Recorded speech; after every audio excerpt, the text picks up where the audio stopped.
Hi, Buen Camino. I'm going to tell you all about our first day of hiking the Camino.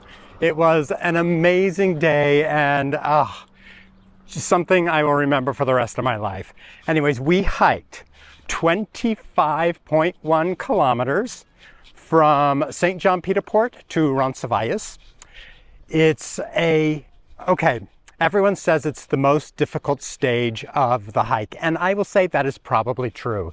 There is a lot of hills, and really the first 20 kilometers are all uphill. Varying degrees. Some of it is pretty gentle, but some of it is really steep. The steepest parts were probably, right out of the gate. As soon as you leave St. John Peter Port, you are going uphill steep. But the part just before Orison, that is where it gets really steep. It's also steep after Orison, but I think the part before is a little harder.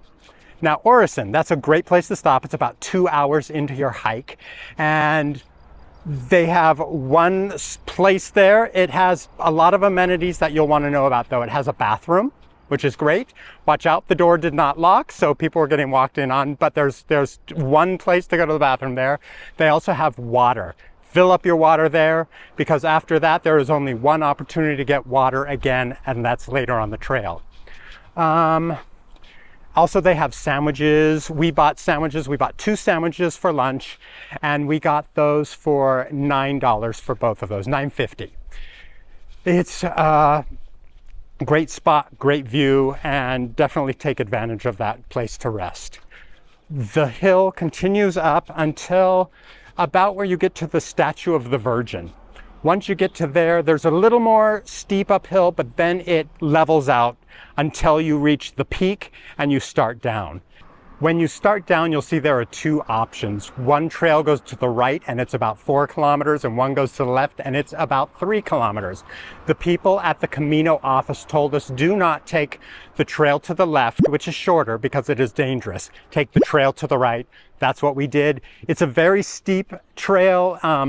That may have been the most difficult part, because after a long day of hiking, our legs were not wanting to do all of that downhill. But then you get into Roncesvalles and Roncesvalles.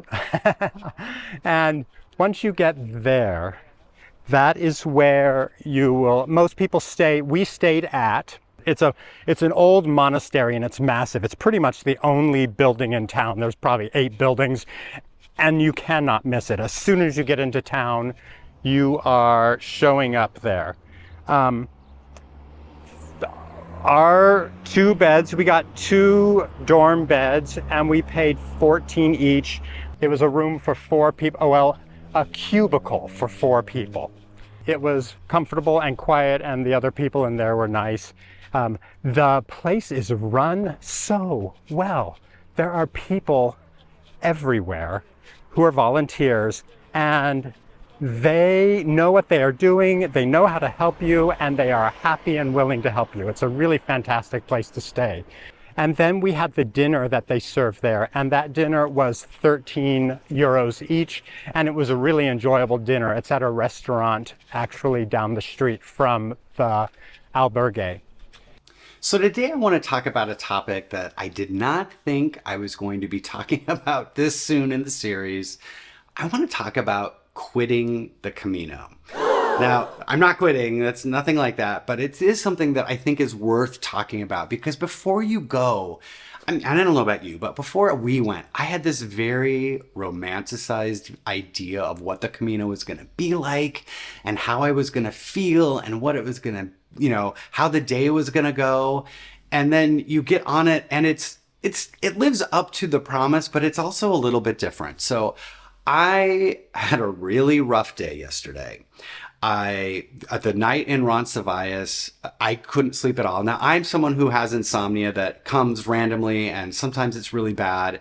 And at first, that's what I thought it was. It was just insomnia. It wasn't particularly noisy. I was actually surprised how quiet it was in the big dorm room.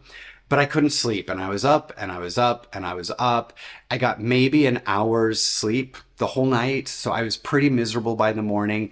I was kind of achy, and I wanted some ibuprofen, But it's day one, so we didn't have our system yet, and I didn't know where the ibuprofen was.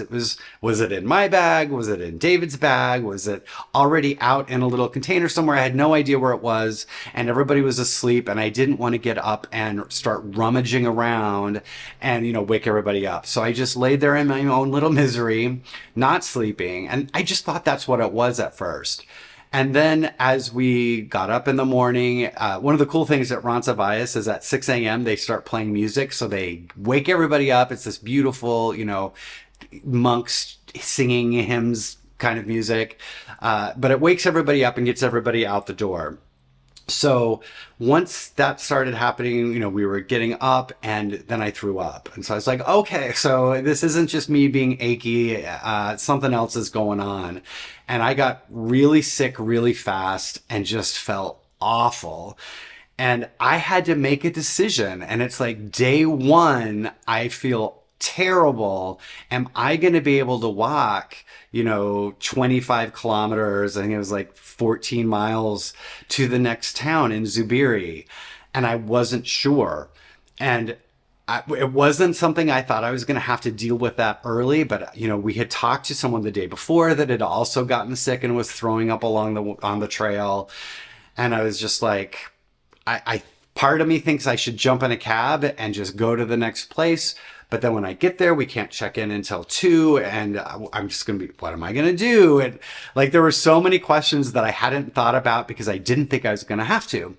And so I was really sick, but I decided, this is just the nurse in me probably was a little bit stupid. I decided to just keep walking and see how it went. So David was really good to me all day.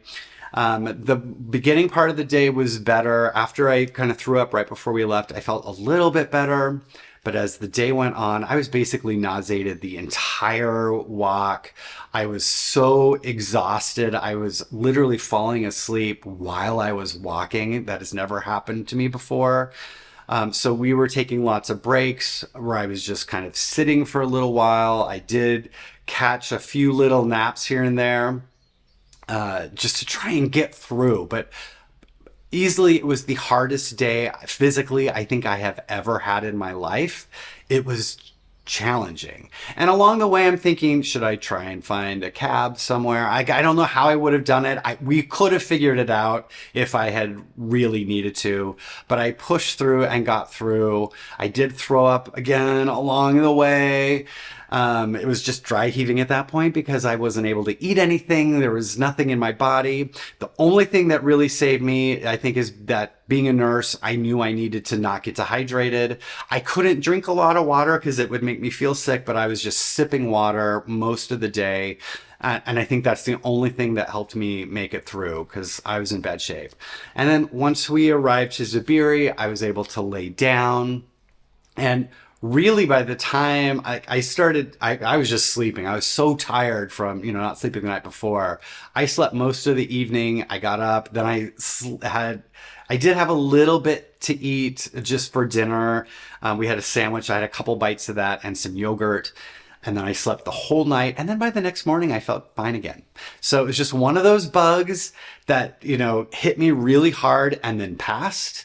And I'm very glad that it passed because if it had lasted longer. But here's what I want to talk about is that this could happen to you.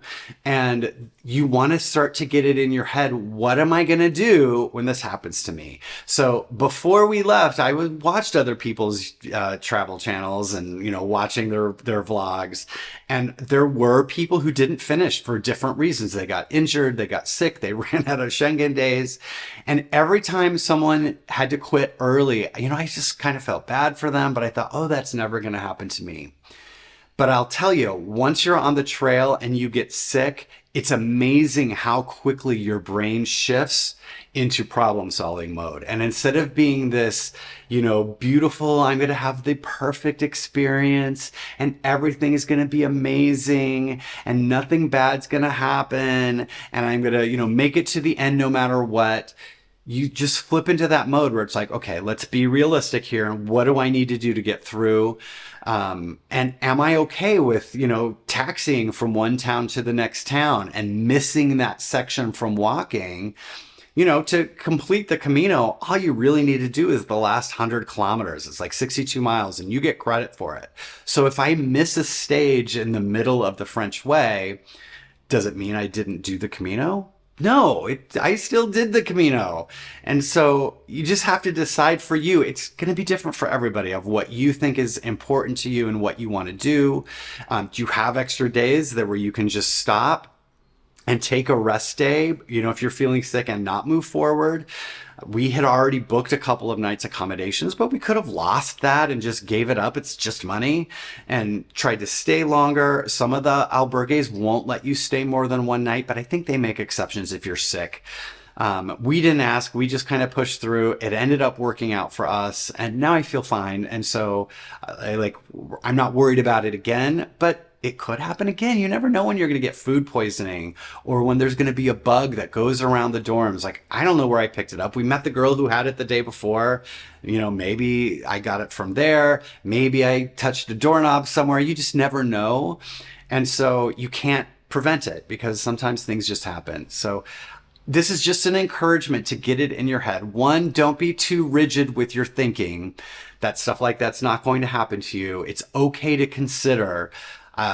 And just be prepared because it could happen to you just like it happened to me. Our story wasn't over yet, and no one can tell what's coming next.